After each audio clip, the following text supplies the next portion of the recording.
গিরিধর কিচেনে সবাইকে স্বাগত। বানিয়ে নিয়েছি কচু ডাঁটা, কালো কচু ডাঁটা, এতে প্রচুর আয়রন থাকে। তো আমি এটাকে ভগবানের জন্য কিভাবে বানাবো সেটাই আমি আজ দেখাবো। 2 চামচ তেল দিয়ে 2টো শুকনো লঙ্কা আর হাফ চামচের একটু কম জিরে দিয়ে দিয়েছি ফোড়ন। তো এই জিরেটা বা এই ফোড়নটা গরম হলে ভালো মতো ভাজা হয়ে গেলে সেন্ট বেরিয়ে এসছে, একটা তেজপাতা দিয়ে দেবো।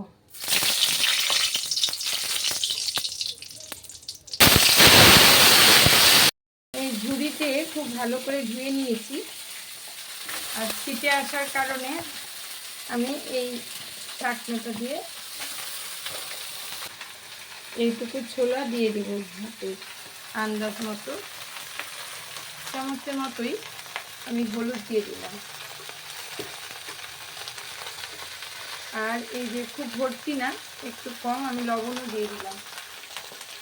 কচুর শাক ভগবানের জন্য একটু মিষ্টি মিষ্টি ভালো লাগে, 1 চামচ আমি চিনি দিয়ে দিলাম। এই 2টো কাঁচা লঙ্কা, একটু ঝাল ঝাল ভালো লাগবে। এখন আমি এটাকে নাড়াচাড়া যত করবো তত বসে যাবে।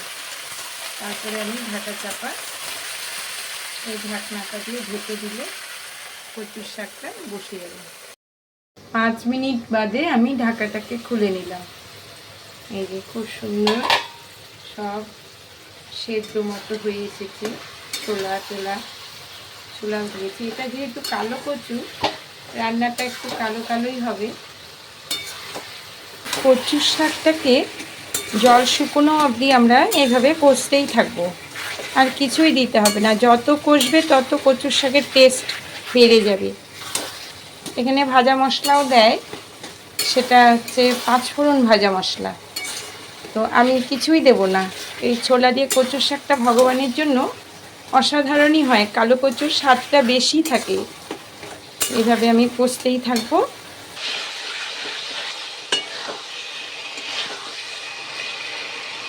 কচুর শাকটাকে কষাতে কষাতে এরকম লেগে লেগে আসছে, তখন দেখবো আমার কচুর শাক হয়ে এসছে।